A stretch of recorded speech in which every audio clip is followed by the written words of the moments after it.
இறை இயேசுவில் அன்பார்ந்த இணையதள தோழமைகளே, உங்களை இயேசுவின் இனிய நாமத்தில் அன்புடன் வாழ்த்துகிறோம். திருப்பாடல்கள் ஒரு அமுதக்கடல், திருச்சபையின் நீர்ச்சுனை. திருப்பாடல்கள் தருவதெல்லாம் இறை வேண்டல்களும் மகிழ்ச்சி, துக்கம் இவற்றையெல்லாம் ஆண்டவரிடம் எளிய முறையில் எடுத்து கூறுவதற்கான வழியும் தான். எனவே ஆண்டவரை துதிக்க, நன்றி செலுத்த, உங்கள் வாழ்வில் பிரச்சனைகள் தீர, உடல் சுகம் பெற, வாழ்வில் நமக்கு தேவையான வரங்களை பெற தினமும் ஒரு அதிகாரம் வாசித்து நம் நாளை துவங்குவோம். திருப்பாடல்கள் அதிகாரம் 99. ஆண்டவர் ஆட்சி செய்கின்றார், மக்களினத்தார் கலங்குவாராக. அவர் கெரூபுகள் மீது வீற்றிருக்கின்றார், மண்ணுலகம் நடுநடுங்குவதாக. சீயோனில் ஆண்டவர் மேன்மையுடன் விளங்குகின்றார், எல்லா இனத்தார் முன்பும் மாட்சியுடன் திகழ்கின்றார். மேன்மையானதும் அஞ்சுவதற்கு உரியதுமான அவரது பெயரை அவர்கள் போற்றுவார்களாக. அவரே தூயவர், வல்லமை மிக்க அரசே, நீதியை நீர் விரும்புகின்றீர், நேர்மையை நிலைக்க செய்கின்றீர். யாக்கோபின் இனத்தாரிடையே நீதியையும் நேர்மையையும் நீர்தாமே நிலைநாட்டுகின்றீர். நம் கடவுளாகிய ஆண்டவரை பெருமைப்படுத்துங்கள், அவரது அரியணை முன் தாழ்பணிந்து வணங்குங்கள். அவரே தூயவர். மோசேயும் ஆரோனும் அவர் தம் குருக்கள் அவரது பெயரால் மன்றாடுவோருள் சாமுவேலும் ஒருவர். அவர்கள் ஆண்டவரை நோக்கி மன்றாடினர், அவரும் அவர்களுக்கு செவி சாய்த்தார். மேகத்தூணில் இருந்து அவர்களோடு பேசினார். அவர்கள் அவருடைய ஒழுங்குமுறைகளையும் அவர் அவர்களுக்கு தந்த நியமங்களையும் கடைபிடித்தார்கள். எங்கள் கடவுளாகிய ஆண்டவரே, நீர் அவர்களுக்கு செவி சாய்த்தீர், மன்னிக்கும் கடவுளாக உம்மை வெளிப்படுத்தினீர்.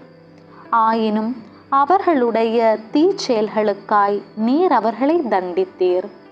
நம் கடவுளாகிய ஆண்டவரை பெருமைப்படுத்துங்கள், அவரது திருமலையில் அவரை தொழுங்கள், ஏனெனில் நம் கடவுளாகிய ஆண்டவரே தூயவர்.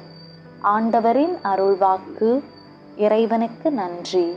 விண்ணுலகில் இருக்கிற எங்கள் தந்தையே, உமது பெயர் தூயதென போற்ற பெறுக, உமது ஆட்சி வருக, உமது திருவுள்ளம் விண்ணுலகில் நிறைவேறுவது போல மண்ணுலகிலும் நிறைவேறுக. எங்கள் அன்றாட உணவை இன்று எங்களுக்கு தாரும். எங்களுக்கு எதிராக குற்றம் செய்வோரை நாங்கள் மன்னிப்பது போல எங்கள் குற்றங்களை மன்னியும். எங்களை சோதனைக்கு உட்படுத்தாதேயும், தீமையிலிருந்து எங்களை விடுவித்தருளும். ஆமேன். அருள் நிறைந்த மரியே வாழ்க, ஆண்டவர் உம்முடனே, பெண்களுள் ஆசி பெற்றவர் நீரே, உம்முடைய திருவயிற்றின் கனியாகிய இயேசுவும் ஆசி பெற்றவரே. புனித மரியே, இறைவனின் தாயே, பாவிகளாயிருக்கிற எங்களுக்காக இப்பொழுதும் எங்கள் இறப்பின் வேளையிலும் வேண்டிக்கொள்ளும். ஆமேன். அருள் நிறைந்த மரியே வாழ்க, ஆண்டவர் உம்முடனே, பெண்களுள் ஆசி பெற்றவர் நீரே, உம்முடைய திருவயிற்றின் கனியாகிய இயேசுவும் ஆசி பெற்றவரே. புனித மரியே, இறைவனின் தாயே, பாவிகளாயிருக்கிற எங்களுக்காக இப்பொழுதும் எங்கள் இறப்பின் வேளையிலும் வேண்டிக்கொள்ளும். ஆமேன். அருள் நிறைந்த மரியே வாழ்க, ஆண்டவர் உம்முடனே, பெண்களுள் ஆசி பெற்றவர் நீரே, உம்முடைய திருவயிற்றின் கனியாகிய இயேசுவும் ஆசி பெற்றவரே. புனித மரியே, இறைவனின் தாயே, பாவிகளாயிருக்கிற எங்களுக்காக இப்பொழுதும் எங்கள் இறப்பின் வேளையிலும் வேண்டிக்கொள்ளும். ஆமேன். தந்தைக்கும் மகனுக்கும் தூய ஆவியாருக்கும் மாட்சி உண்டாவதாக. தொடக்கத்திலே இருந்தது போல இப்பொழுதும் எப்பொழுதும் என்றென்றும் இருப்பதாக. ஆமேன். தந்தை, மகன், தூய ஆவியின் பெயராலே. ஆமேன். இயேசுவே, என்னுடைய வாழ்வை, இந்த நாளை உம் கையில் ஒப்படைக்கிறேன். இயேசுவே, என்னுடைய வாழ்வை, இந்த நாளை உம் கையில் ஒப்படைக்கிறேன். இயேசுவே, என்னுடைய வாழ்வை, இந்த நாளை உம் கையில் ஒப்படைக்கிறேன். ஆமேன்.